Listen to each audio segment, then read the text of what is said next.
আমি আজকে এসেছি একটি আলোচনায়।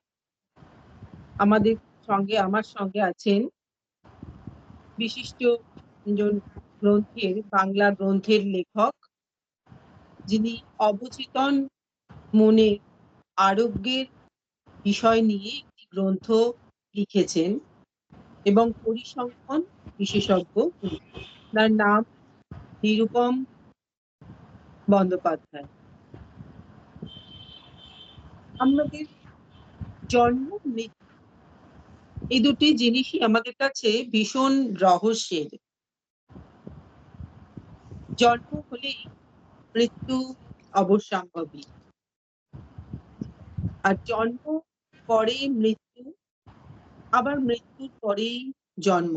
এইভাবেই আমাদের এই চক্র ঘুরছে। আবার আমরা জানি যে পুনর্জন্ম হয়, কিন্তু এই পুনর্জন্ম কতটা সত্য সেই বিষয়ে আজকে আমরা এই নিরুপম বাবুর কাছ থেকে অনেক কিছু তথ্য জানব।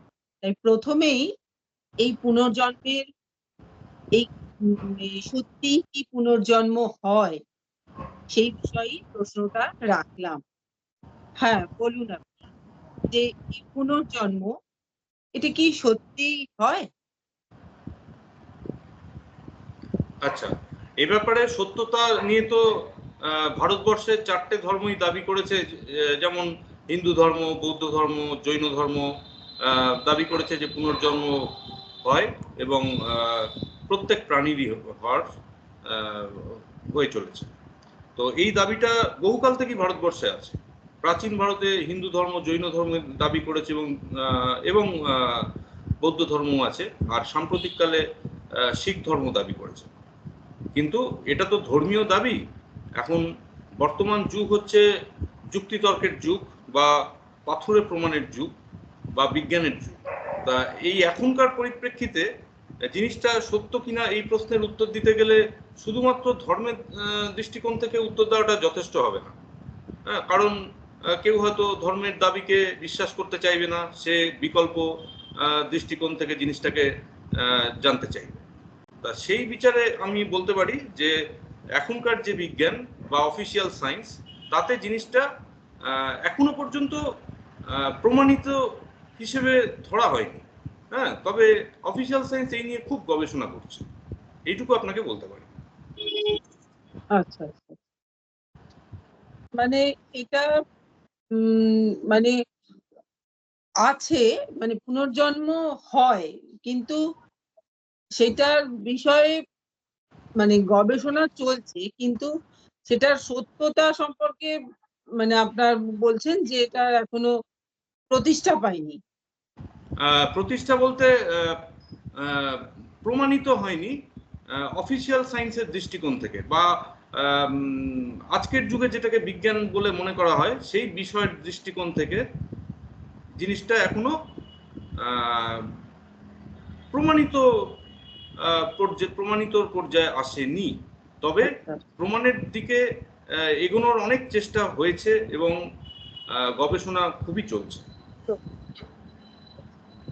আচ্ছা, এই যে ধরুন আমরা তো সাধারণ মানুষ, আমাদের মানে একটা ধারণা থাকে যে বা আমরা মানে বলি যে উম, যে আমাদের কর্মফল, যে এই কর্মফলেতেই আমাদের আবার পুনর্জন্ম হয়। মানে আমরা মানে এই জীবনে যেমন কর্ম করব, আমাদের আবার পরের জন্মে সেই রকম আমাদের জন্ম হবে। যে ভালো কাজ করলে আমরা মানে ভালো হবে আমাদের, আবার যদি আমরা খারাপ কাজ করি তাহলে খারাপ হবে। মানে এইরকম একটা আমাদের মধ্যে থাকে যে পাপ পুণ্য, এই ব্যাপারটা আমাদের মধ্যে আমরা আলোচনা করি, বা আমাদের মধ্যে এই বিষয় নিয়ে আমরা আমাদের ধারণার মধ্যে ঢুকে গেছে মানুষের মধ্যে। তা সেই বিষয়তে আপনার কি মতামত, বা আপনি একটু এই বিষয়ে আলোকপাত করুন যে এই কর্মফলের দ্বারাই কি মানে এই পুনর্জন্ম হয়? অ্যাকচুয়ালি কি কারণে পুনর্জন্ম হয় সেটা সম্পর্কে বিজ্ঞান এখনো কোনো নির্দিষ্ট সিদ্ধান্তে আসতে পারেনি। অর্থাৎ জন্মান্তরের কারণটা এখনো পর্যন্ত জানা যায়নি। যদি জন্মান্তর থেকেও থাকে তবে তার কারণটা কিন্তু আরো বেশি জটিল বলে মনে হয়েছে বর্তমান গবেষণায়। জন্মান্তর আছে কি নেই এই প্রশ্নটাতে যতটা চেষ্টা চালানো গেছে, কারণ আবিষ্কারের ক্ষেত্রে তেমন প্রগতি হয়নি এবং কারণ এখনো পর্যন্ত রীতিমতো অজানা। হ্যাঁ, যেটুকু ভাবা হয় সেটা স্পেকুলেশনের পর্যায়ে পড়ে, অর্থাৎ অনুমানের পর্যায়ে পড়ে। আর ভারতবর্ষ দাবি করে আসছে যে কর্মফলের কারণে জন্মান্তর হয়ে থাকে, অর্থাৎ আমি যে কর্মটা করলাম তার একটা ফলাফল হচ্ছে জন্মান্তর। তা এইখানে একটা প্রশ্ন থেকে যায়, সেটা হচ্ছে যে কি ধরনের কর্ম? পাপ পুণ্যের কর্ম, অর্থাৎ নৈতিক বিচারে আসে এরকম ধরনের কর্ম, নাকি জেনারেল কর্ম অর্থাৎ নিউট্রাল কর্ম, যেটাকে পাপও বলা যায় না, পুণ্য বলা যায় না, কোন একটা প্রতিভার অনুশীলন বা কোন একটা কলা কৌশলের অনুশীলন, তা সেটাও তো একটা কর্ম। সেটা মধ্যে হয়তো ভালো খারাপের প্রশ্ন আসবে না, পার্টিকুলার কোন একটা ডিসিপ্লিন, পার্টিকুলার কোন একটা প্রতিভার পথে কোন একটা কিছুর অনুশীলন, তা কোন একটা শিল্প বলুন, কোন একটা বিষয় বলুন, কোন একটা এমনি কাজ বলুন, হ্যাঁ, যেটা পাপ পুণ্যের আওতায় আসে না কিন্তু একটা কাজ, সেই কাজের জন্য একটা দক্ষতা দরকার হয়, সেই দক্ষতার জন্য কেউ যদি অনুশীলন করে সেও তো একটা কর্ম করছে, অনুশীলন করছে। তো সেই কর্মের ফলটাই কি জন্মান্তরের কারণ, নাকি পাপ পুণ্যটা জন্মান্তরের কারণ? এই প্রশ্নটা কিন্তু থেকে যায়। তা আপাতত আপনাকে বলি, কর্মকে মূলত দুভাগে দেখা হয় বিজ্ঞানের জগতে। একটা হচ্ছে নৈতিক কর্ম অর্থাৎ জুরিডিক্যাল কর্ম, যেটা কিনা বিচারের আওতায় আসে, পাপ পুণ্য, তারপরে কি যেন বলে ন্যায় অন্যায়, হ্যাঁ, এই ধরনের বিচার যদি করা হয় সেই বিচারের আওতায় যে কর্ম আসে ওটা হচ্ছে জুরিডিক্যাল কর্ম বিজ্ঞানের ভাষায়। তা সেই কর্ম ছাড়া বিকল্প যে বিভাজনটা আছে সেটা হচ্ছে প্রসেসুয়াল কর্ম। প্রসেসুয়াল কর্ম মানে হচ্ছে আমি কোনো কিছুর অনুশীলন করছি, ধরা যাক সঙ্গীতের অনুশীলন করছি, ধরা যাক ছবি আঁকার অনুশীলন করছি, ধরা যাক আমি কোনো বিজ্ঞান চর্চার অনুশীলন করছি, ধরা যাক আমি মাউন্টেনিয়ারিং এর অনুশীলন করছি। তো এই কর্মগুলো তো মানুষকে ফল দিতে পারে। তো আজকে যদি আমি ভালো অনুশীলন করি, আগামীকাল আমি হয়তো লোকের কাছে প্রশংসা পেতে পারি। আজকে যদি ভালো অনুশীলন করি, আমি আগামীকাল হয়তো সেখান থেকে আমার অর্থ উপার্জনও হতে পারে। তো সুতরাং তারও তো একটা ফল আছে। তো সেই ফলের বিচারেও কিন্তু কর্মফল কথাটা এসে যায়, যেখানে কিনা পাপ পুণ্য হয়তো আসছেই না, হ্যাঁ, সেখানে জুরিডিক্যাল কথাটার ব্যবহার করা হলো না, তখন সেটাকে বলা হলো প্রসেসুয়াল কর্ম। হ্যাঁ, তা এই প্রসেসুয়াল কর্মের একটা বাংলা বার করতে হবে।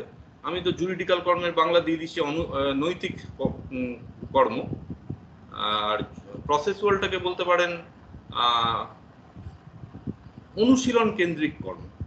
তো এই দুরকম কর্মের মধ্যে বিজ্ঞান যে নিদর্শনটা পেয়েছে, এটা আমি জন্মান্তরের প্রসঙ্গে না গিয়েও বলতে পারি, এই জন্মের মধ্যেই বিজ্ঞান যেটা দেখতে পেয়েছে সেটা হচ্ছে যে ওই নৈতিক কর্মের কোনো শক্তিশালী এভিডেন্স এখনো পর্যন্ত পাওয়া যায়, বা নৈতিক কর্মের যে মানে পাথুরে প্রমাণ যে নৈতিক কর্মের ফল ঠিক মতো আসবেই আসবে, হ্যাঁ, অর্থাৎ পাপ করলে তার ফল হবেই হবে, বা পুণ্য করলে তার ফল হবেই হবে, এবং কারেসপন্ডিং ফল মানে পুণ্য করলে ভালো ফল, পাপ করলে খারাপ ফল, এটা যে হবেই হবে, এরকম নিদর্শন এখনো পর্যন্ত এই জন্মের ক্ষেত্রেও পাওয়া যায়নি। হ্যাঁ, আর জন্মান্তরের কথা তো ছেড়েই দিলাম, এই জন্মের ক্ষেত্রেও পাওয়া যায়নি। এবং হ্যাঁ, অন্যদিকে যেটা অনুশীলন কেন্দ্রিক কর্ম, সেটার নিদর্শন কিন্তু এই জন্য পাওয়া গেছে। হ্যাঁ, একটা কথা বলছি, হ্যাঁ বলছি যে আপনার কথার মাঝখানেই বলছি যে না দেখুন, অনেক সময় আমরা দেখি না, মানে আমরা আমাদের সমাজে দেখি যে ধরুন কেউ খুব মানে কষ্ট পেয়ে বা মারা যাচ্ছে বা কিছু, অনেক সময় বলি যে হয় কি জানি কি পাপ করেছে নাকি এত কষ্ট পাচ্ছে, মানে আমরা অনেক সময় বলি যে হয়তো কোনো আগের জন্মের পাপের ফল, মানে এরকম আমাদের মানে এগুলো একটা চলতি কথা থাকে, মানে না এটাই বলতে চাইছি। আচ্ছা আচ্ছা, তারপরে হ্যাঁ বলুন। হ্যাঁ, তারপরে ধরুন মানে আবার এই জন্মে হয়তো কেউ খুব মানে বদমাইশ লোক, বাজে লোক আমরা সমাজে দেখছি, তখন আবার তাকে বলি যে হয়তো আমরা দেখছি খুব বাজে বদমাইশ লোক, কিন্তু সে শাস্তি পাচ্ছে না, হয়তো সে তার প্রচুর ক্ষমতা, তখন আমরা বলি যে পাচ্ছে না, হয়তো পাবে, পরে পরজন্মে ঠিক পাবে। মানে এই যে একটা আমাদের বিশ্বাস আছে যে এই জন্মে না পেলেও পরজন্মে সে পাবে শাস্তি। মানে আবার এই জন্মে আমি কাউকে যদি কষ্ট পেতে দেখি, তখন আমরা ধরেই নিই যে সে নিশ্চয়ই আগের জন্মেই কোনো খারাপ কাজ করেছিল, তাই জন্যই সে কষ্ট পাচ্ছে। এইটাই ব্যাপারটা, এটাই বলতে চাইছি। মানে হ্যাঁ, তাহলে এখানে মানুষ বিশ্বাস করে হ্যাঁ, নিচ্ছে, মানুষ কিন্তু জানছে না যে পরজন্মে আমি যাব কি যাব না, কিন্তু দেখবো কি দেখবো না আমি জানছি না, আমি পরজন্ম দেখতে পাবো কি দেখতে পাবো না আমি জানি না, কিন্তু আমার মনের মধ্যে একটা ভয় ভীতি থেকে যাচ্ছে। মানে মানুষ, আশপাশের মানুষ আমাকে জানিয়ে দিচ্ছে, মানে সব মানুষের মধ্যে হয়তো থাকছে না, কিন্তু অনেক বেশিরভাগ মানুষের মধ্যে থেকে যাচ্ছে। তার জন্যই হয়তো সে অনেক মানুষ পাপ কাজ করতে পারছে না। মানে এইটাই বলতে চাইছি। যাই হোক, এই ধরনের যে কর্মবাদ, অর্থাৎ কর্মফলকে গ্যারান্টি দেওয়ার জন্য জন্মান্তরকে ডেকে আনা হচ্ছে, যে সুতরাং জন্মান্তর থাকতেই হবে, না হলে কর্মফলটা আসবে কোত্থেকে, যদি মানে যেখানে আর কি এই জন্মের ফলাফল এলো না, হ্যাঁ, হ্যাঁ, তখন মানুষকে বোঝাচ্ছে হয়তো যে ঠিক আছে, এই জন্মে যখন ফল এলো না, তাহলে ফলটা ডিউ আছে এবং সেটা পরের জন্য অবশ্যই আসবে। হ্যাঁ, কিন্তু বিজ্ঞান যেটা বলছে সেটা হচ্ছে যে জন্মান্তর কেন্দ্রিক নৈতিক কর্মবাদ বা রিইনকার্নেশন ওরিয়েন্টেড জুরিডিক্যাল কর্ম, অর্থাৎ পরের জন্মে আমি পাপ পুণ্যের ফল পাবো, এটার কিন্তু এভিডেন্স এখনো পর্যন্ত প্রায় জিরো, অর্থাৎ আচ্ছা, এভিডেন্স নেই বললেই চলে। তার মানে এই নয় যে আমি ব্যাপারটাকে বিজ্ঞান একেবারে ক্রিকেটের ভাষায় বলতে হয় 6 মেরে একদম উড়িয়ে দিচ্ছে, তাও নয়। মানে বিজ্ঞান এটাকে ঝেড়ে অস্বীকার করছে, তাও নয়, কিন্তু এটাকে গ্রহণ করার মতো জায়গাতে পৌঁছাতে পারে। অর্থাৎ এটা সম্পর্কে শিওর হওয়া যাচ্ছে না, এটাকে উড়িয়েও দেওয়া যাচ্ছে না, এটাকে স্বীকৃতিও দেওয়া যাচ্ছে না। এভিডেন্স এখন যে জায়গাতে আছে তাতে এটাকে স্বীকৃতি দেওয়ার মতো কোনো কেস স্টাডি আসে বা কার্যত বা অলমোস্ট। অর্থাৎ বিজ্ঞান এটাকে স্বীকৃতি দেওয়ার মতো কোনো মানে সামগ্রিকভাবে নিদর্শন পায়নি বললেই চলে। এবার আপনি বলতে পারেন তাহলে ভারতবর্ষ কি ভুল বলেছে মানুষকে? আমি ভারতবর্ষ ভুল বলেছে আমি বলছি না, কিন্তু ভারতবর্ষ যে ঠিক বলেছে সেটাও প্রমাণিত।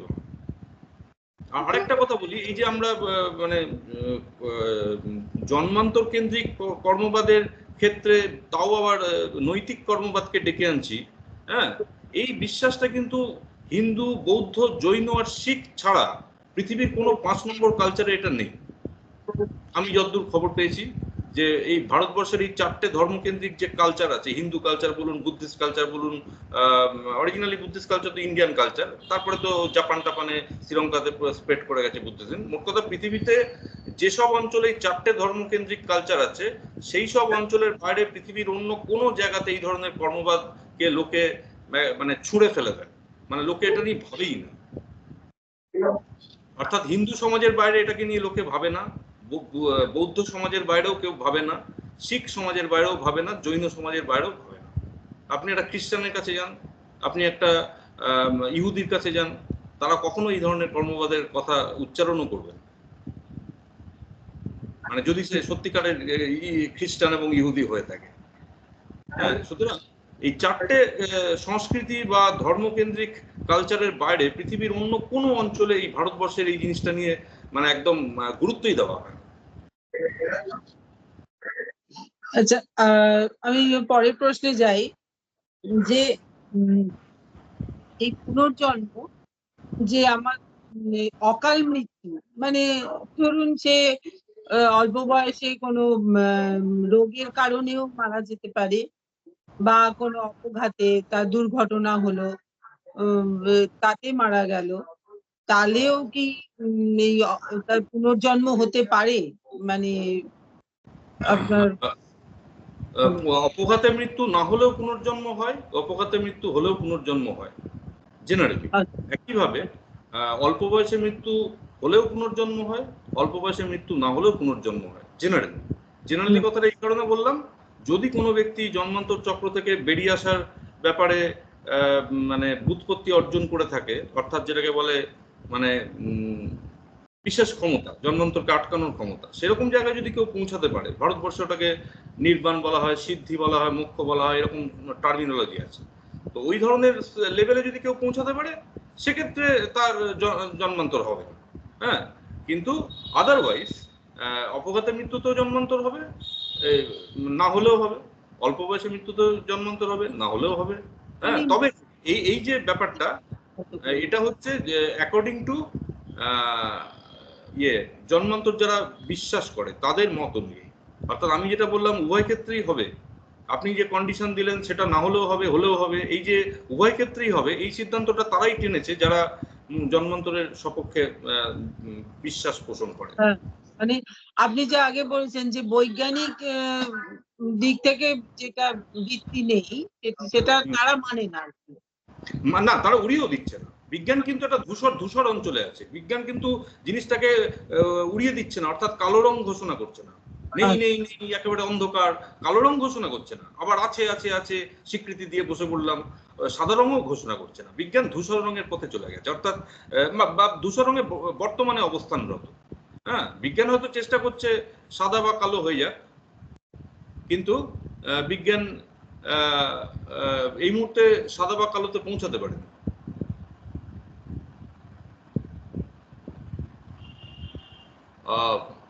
যাই হোক,